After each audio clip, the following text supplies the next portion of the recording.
आदाब नाज़रीन, खबरनामे में आपका इस्तकबाल है। मैं हूं आपके साथ रेशमा। आइए नजर डालते हैं इस वक्त की हेडलाइंस पर। वजीर आजम ने आज लॉर्ड बिरसा मुंडा के यौम पैदाइश पर कबायली बिरादरियों के लिए 6,600 करोड़ रुपए के प्रोजेक्टों का किया इफ्तिताह। वजीर आजम ने कहा, कबायलियों की फलाह बहबूद है एनडीए हुकूमत की तरजीह। सदर जमहूरिया, नायब सदर जमहूरिया और लोकसभा स्पीकर ने प्रेरणा स्थल में धरती आबा को पेश किया खराज अकीदत। अमित शाह ने दिल्ली में की भगवान बिरसा मुंडा के मुजस्समे की नकाब कुशाई। अमित शाह का महाराष्ट्र के हिंगोली में इंतखाबी जलसा। महाअघाड़ी पर औरंगजेब का फैन क्लब होने का लगाया इल्जाम। कांग्रेस लीडर राहुल ने गोड्डा, झारखंड में की इंतखाबी रैली।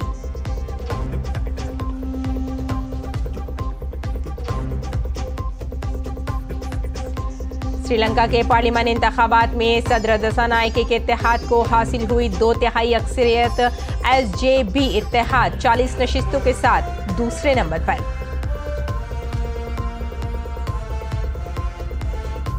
और कार्तिक पूर्णिमा पर लोगों ने लगाई अकीदत की डुबकी। गुरु नानक देव जी के प्रकाश पर्व पर भी खुसूसी तकरीबात का एहतमाम। काशी में दिवाली के लिए घाटों में तैयारियां।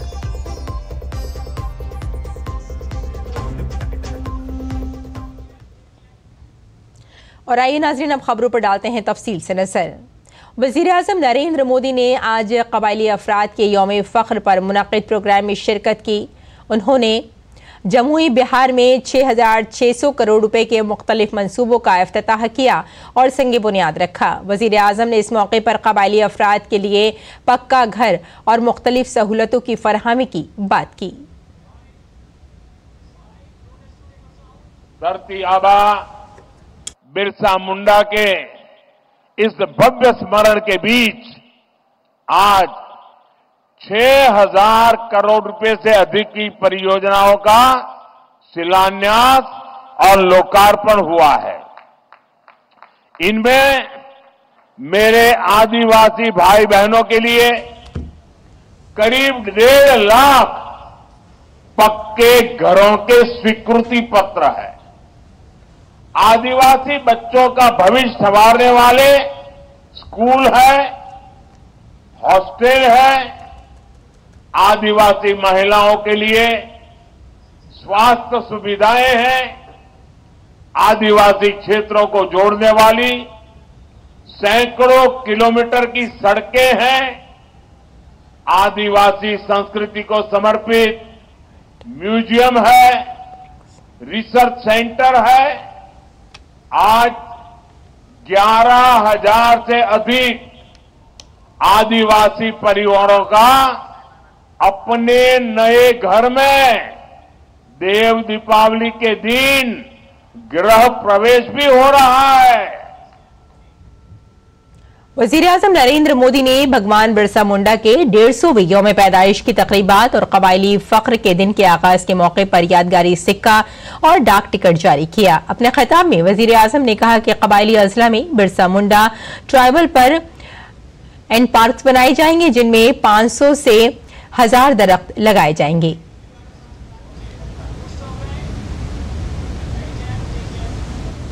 इस मौके पर वज़ीर आज़म नरेंद्र मोदी ने कबायली समाज के लिए काम करने वाले बुधना मुंडा को एजाज से नवाजा।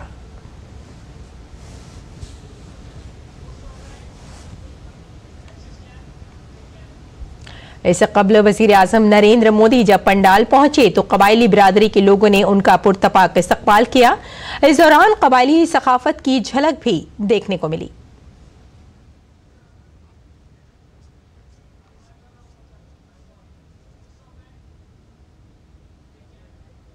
इस मौके पर वज़ीर आज़म ने एक नुमाइश का भी मुआयना किया। इसमें कबायली तबके से वाबस्ता अलामतें आवेज़ा थीं।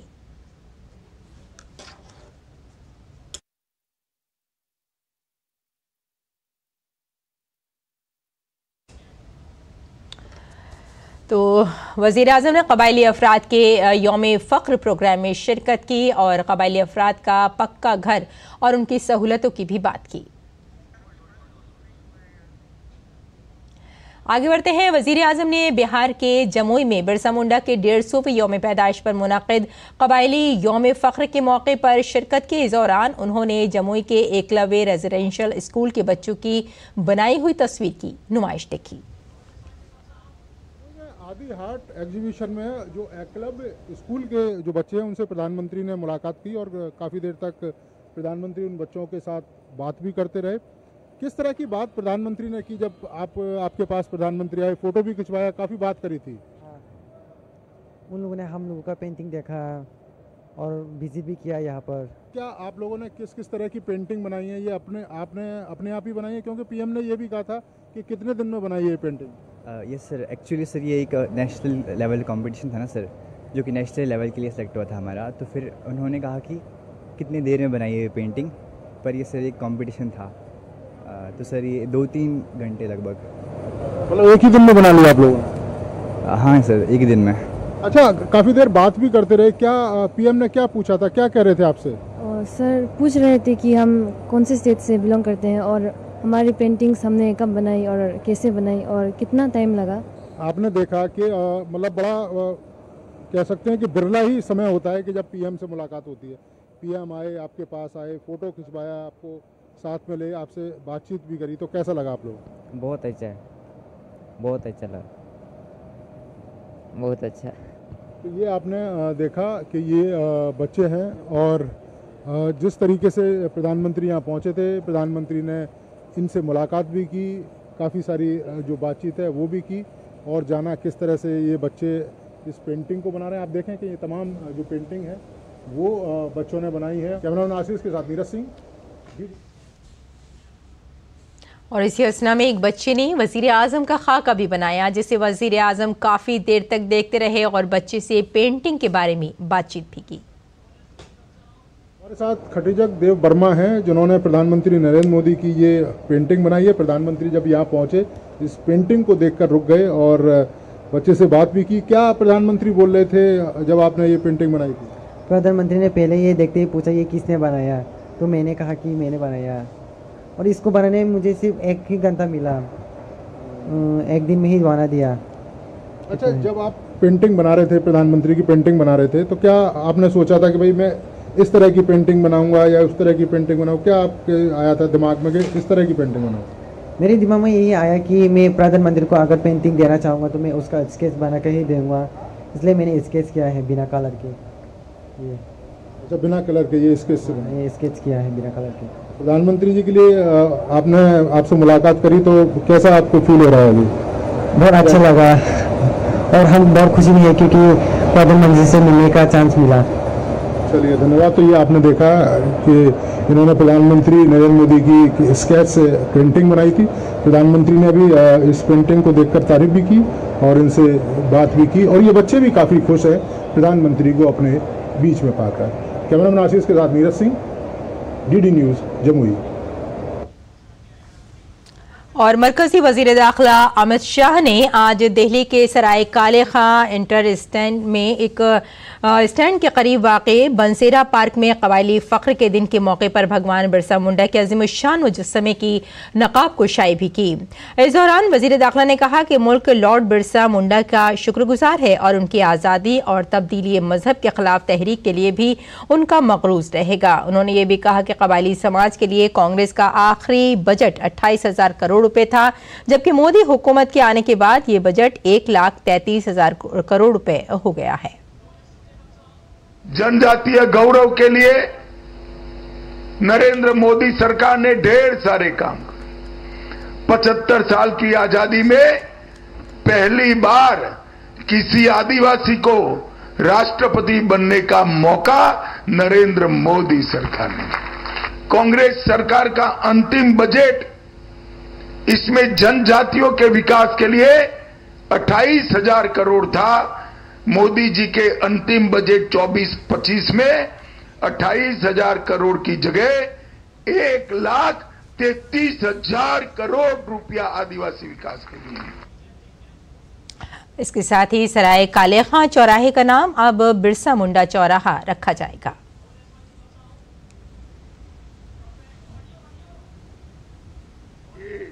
चौराहे का नाम भगवान बिरसा मुंडा चौराहा कर दिया है, ये भी बहुत अभिनंदनीय है।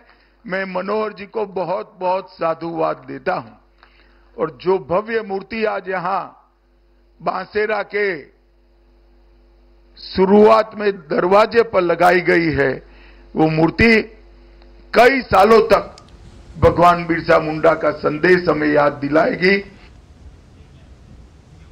आगे बढ़ते हैं। गुरु नानक देव जी के यौम पैदाइश पर 555वां प्रकाश पर्व पूरी दुनिया में बड़े धूमधाम से मनाया जा रहा है। गुरुद्वारे में कीर्तन और प्रवचन के साथ ही खुसूसी लंगर का भी एहतमाम किया जा रहा है।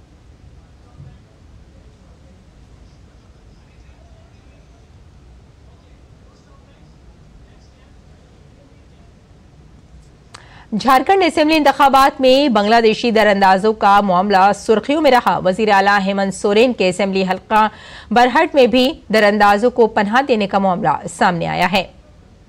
खेतों में मुख्तलिफ जगहों पर बनाए गए मकानात अब जमुई टोले की शक्ल इख्तियार कर चुके हैं, जिसकी वजह से मुकामी बाशिंदे और कबायलियों के हक जो है वो माने जा रहे हैं। और डीडी न्यूज के नुमाइंदे राजेश राज ने बरहट असेंबली हल्के के इस जमुई टोला में छानबीन की, जिसमें कबायलियों का दर्द भी सामने आया। जमाई टोला की कहानी आइए सुनते हैं बरहट के आम लोगों की जुबानी। हमारे साथ जो लोग हैं उनसे सीधे आपको बात कराते हैं। क्या नाम है आपका? मेरा सोनल है। हेमरम, आप बताओ कि ये क्या है, जमाई टोला है क्या, कौन लोग रहते हैं उसमें? यहाँ पर तो लोग रहते हैं बिहार से आके प्लस बांग्लादेश आके शादी करके कुछ भी यहाँ पर घर बना ना, वो लोगों का फर्क नहीं है, लेकिन बना के वो लोग हम लोगों का जो आदिवासी संगठन है उसमें हम लोगों को शिकायत दे रहे हैं, लेकिन सरकार नहीं सुनती है। तो उससे क्या यहाँ के जो आदिवासी लोग हैं इनका नुकसान हो रहा है? उन लोगों से जो जमाई टोला में रहने वाले लोग हैं उनसे यहाँ के लोगों को क्या नुकसान हो रहा है? नुकसान तो होगा ही सर। ऐसे में क्या बोलते हैं कि हम लोग जब से हम मेरा क्या बोलते हैं 2010 में मैट्रिक किए हैं कि हम लोगों को कुछ नौकरी भी नहीं मिला। झोपड़ी बना के पहले रहते हैं, इसके बाद धीरे धीरे अपना वो कब्जा करने लगते हैं। अच्छा, कब्जा करने ठीक।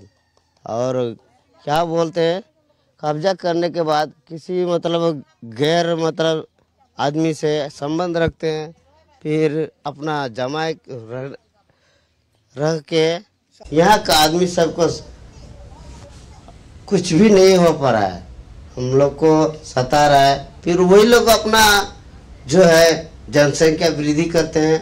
हम लोग का जो है जनसंख्या तो घटते जा रहा है, वही लोग का जनसंख्या बढ़ते जा रहा है। ऐसे में हम लोग को बहुत तकलीफ हो रहा है। किसका जनसंख्या बढ़ रहा है? बांग्लादेश वाले लोगों का? हाँ सर, बांग्लादेश से जो आते हैं वहाँ से सब घुसपैठी है।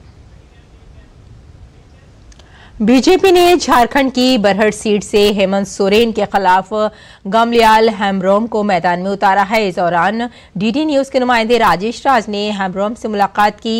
हेम्ब्रोम ने सोरेन हुकूमत पर सख्त नुक्ताचीनी की और यकीन दिलाया कि रियासत की आवाम इस बार सिर्फ कमल का फूल ही खिलाएगी।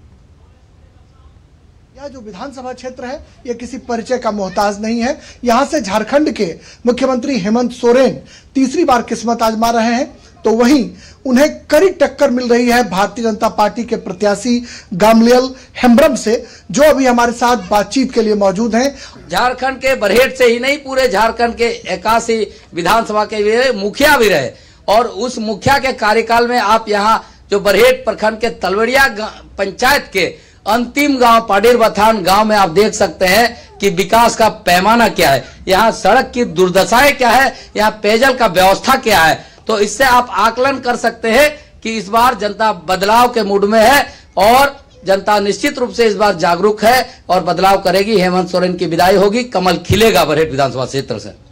कहा जा रहा है कि आपके विधानसभा क्षेत्र में कई ऐसे जगह हैं जहां पर बांग्लादेशी घुसपैठियों का बोलबाला है। गृह मंत्री से लेकर तमाम लोग अब तक जो हैं वो इस बात की चिंता कर चुके हैं।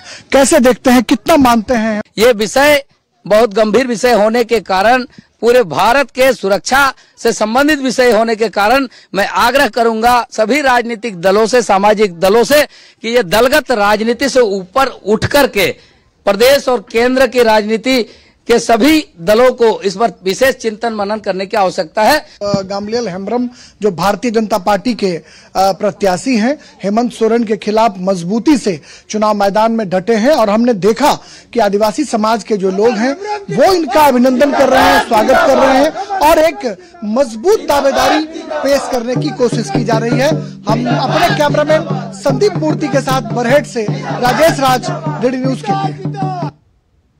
और रियासती कांग्रेस के इंचार्ज गुलाम अहमद मीर के झारखंड में दरअंदाजों के हवाले से एक बयान ने तनाज़ा खड़ा कर दिया है। एक इंतखाबी जलसे से खिताब करते हुए मीर ने कहा कि इस बार हमारी हुकूमत बनते ही 1 दिसंबर से तमाम लोगों को गैस सिलेंडर 450 रुपए में दिया जाएगा। सिलेंडर देने में न कोई हिंदू, न कोई मुसलमान, न कोई दरअंदाज देखा जाएगा। मीर के इस बयान पर भारतीय जनता पार्टी के लीडरों ने कांग्रेस पर हमला किया है। मरकजी वजीर और झारखंड के बीजेपी के इलेक्शन इंचार्ज शिवराज सिंह चौहान ने कांग्रेस को हदफ तनकीद बनाते हुए कहा कि जेएमएम और कांग्रेस के लोग दर हकीकत दरअंदाजों के सरपरस्त हैं।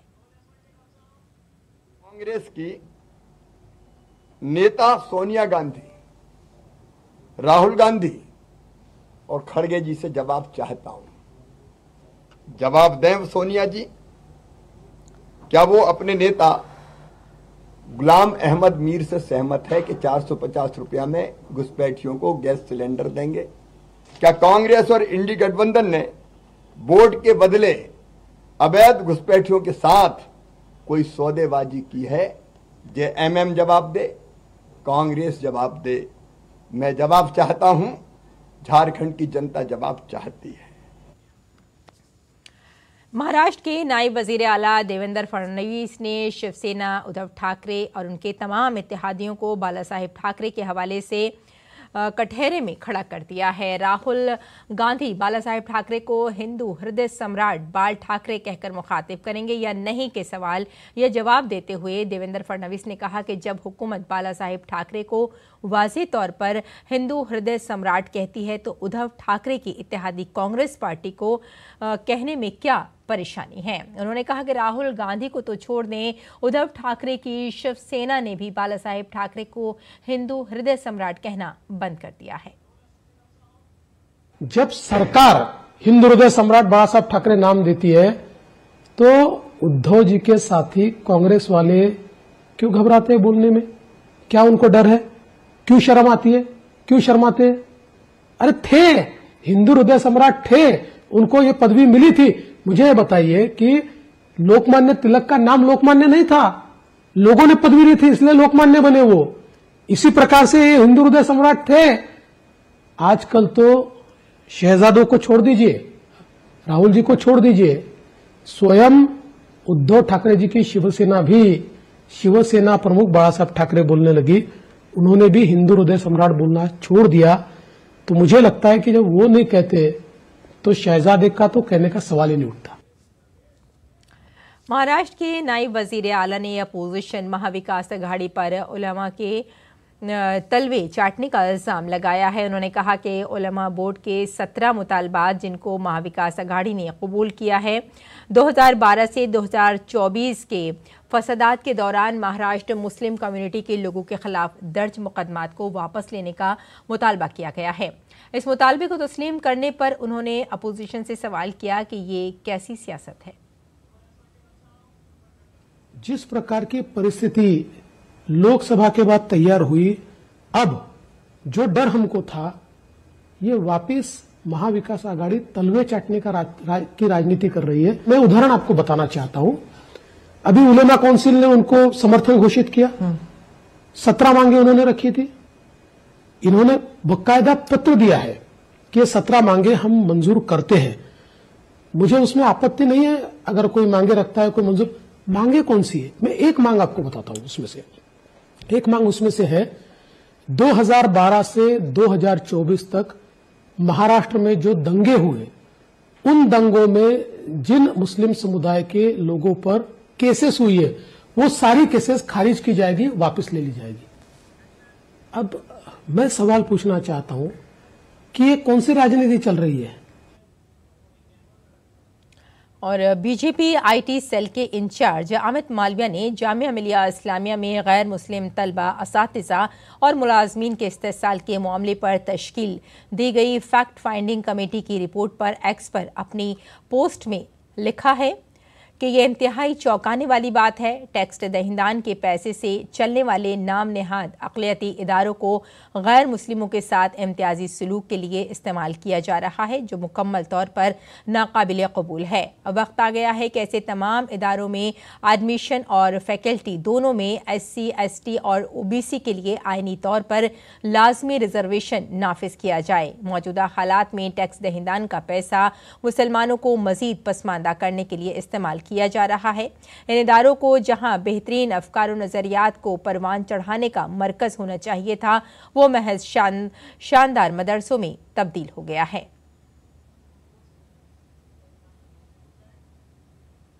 आगे बढ़ते हैं। बिहार के वजीर आला और JDU के सरबराह नीतीश कुमार ने एक बार फिर वाजे किया कि वो NDA नहीं छोड़ेंगे। जमुई में कबायलियों के यौम फ़ख्र के मौके पर मुनक़िद प्रोग्राम में वज़ीर आज़म मोदी की तरफ इशारा करते हुए उन्होंने कहा कि हम हमेशा उनके साथ रहेंगे। दरमियान में एक गलती हुई थी, हमारे कुछ लोगों ने गलती कर दी, चुनांचे वो यहाँ और वहाँ चले गए थे, लेकिन वो 1995 से बीजेपी के साथ हैं। वो अटल बिहारी वाजपेयी के ज़माने से एक साथ काम कर रहे हैं। उन्होंने PM मोदी को यकीन दिलाया कि वो अब कहीं नहीं जाएंगे और मुत्तहिद रहेंगे। हम लोग सब दिन के लिए इनके साथ रहेंगे। बीच में गलती हुआ, 95 से हम लोग साथ रहे हैं और एक एक तरह से सब तरह से जो कुछ भी हुआ काम हुआ, तो इसलिए हम लोग कभी इधर उधर नहीं जाएंगे।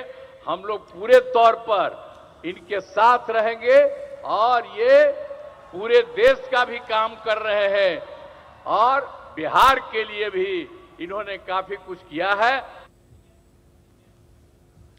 राजधानी दिल्ली की हवा बेहद खराब जुमरे में बरकरार है। दिल्ली की हवा के खराब होते मयार के बाद CAQM ने आज से दिल्ली में ग्रैप 3 नाफिज कर दिया है। DD न्यूज के नुमाइंदे अमरेंद्र गुप्ता ने दिल्ली के इंडिया गेट से आबो हवा का जायजा लिया। राजधानी दिल्ली सहित पूरे NCR की हवा इस समय दम घोटू हो गई है। बढ़ते वायु प्रदूषण की वजह से लोगों को सांस लेने में दिक्कत है और दिल्ली में आज से इसी वजह से ग्रैप 3 लागू कर दिया गया है। दरअसल पिछले काफी दिनों से राजधानी दिल्ली सहित पूरे NCR की जो वायु गुणवत्ता है वो लगातार बेहद ही गंभीर स्थिति में बनी हुई है और इससे पहले राजधानी दिल्ली में ग्रैप 2 लागू था और आज से जब ग्रैप 3 लागू कर दिया गया तो ऐसे में राजधानी दिल्ली के जो लोग हैं उनको खासी दिक्कतों का सामना भी करना पड़ रहा है। लगातार बढ़ते प्रदूषण की वजह से लोगों को न सिर्फ सांस लेने में दिक्कत हो रही है बल्कि उनको आंखों से पानी आ रहा है और सबसे ज्यादा जो तकलीफ है वो छोटे छोटे बच्चे और बुजुर्गों की है, जिनको न सिर्फ आंखों से पानी और सांस लेने में दिक्कत हो रही है। मैं इस वक्त दिल्ली के इंडिया गेट पर हूं और इस समय भी वायु प्रदूषण की जो गुणवत्ता है पूरी तरह से खराब है। हालांकि लोग इस वक्त राजधानी दिल्ली में घूमने आए हैं। दिल्ली सरकार कई दावे करती आई है। दिल्ली सरकार ने पॉल्यूशन को लेकर भी कई दावे किए हैं। इसके लिए हालांकि कई मीटिंगें भी की गई हैं, लेकिन जो रिजल्ट है वो अभी तक जीरो है। यानी कि जो राजधानी दिल्ली सहित पूरे NCR के लोग हैं वो प्रदूषित हवा में सांस लेने और जीने को मजबूर है। ऐसे में एक बड़ा सवाल कि आखिर कब इस राजधानी दिल्ली सहित पूरे NCR की जो हवा है वो शुद्ध होगी और आखिर किस तरह से अरविंद केजरीवाल सहित जो वर्तमान मुख्यमंत्री हैं अतिशी वो इस पर क्या एक्शन लेती हैं। दिल्ली के कर्तव्य पथ से कैमरामैन उत्तम सिंह के साथ अमरेंद्र गुप्ता, DD न्यूज, दिल्ली। इस साल के बैनुल-अक़वामी तिजारती मेले में अफगानिस्तान भी तवज्जो का मरकज बना हुआ है। नुमाइश में मुख्तलिफ अक़साम के खुश्क मेवे के स्टॉल्स लगाए गए हैं। अफगानिस्तान के ताजिर भारतीय बाजार में मेवों की अच्छी फरोख्त से बेहद खुश हैं। हमारे नुमाइंदे ग्रीश निशाना ने इसका जायजा लिया। First of all, thank you all for coming here. We brought some dry fruits from Afghanistan only. We are having different varieties of dry fruits. So like we are having the very famous almonds from Afghanistan. Specifically one almond that I can call it Mamra almond, which is very famous in all the world. Maybe you know about it. And I'm having more than 10 varieties of it from Afghanistan with different prices and different qualities. And we are having saffron from Afghanistan. We are having like other dry fruits. For example, we are having anjeer, which is very famous, and people liking the quality and the size of it. So we have like different varieties of dry fruits from Afghanistan. Afghanistan चूँकि हमारा दोस्त है तो मैं हमेशा अफगानिस्तान के stall से खरीदना पसंद करता हूँ क्वालिटी के लिए। हमने शाही ज़ीरा खरीदा है, वाइट कलर की मामरा बादाम जो सबसे महंगी होती है, जो जनरली मिलती नहीं है मार्केट में, वो खरीदी है। डेट्स भी खरीदे हैं, केसर भी खरीदा है।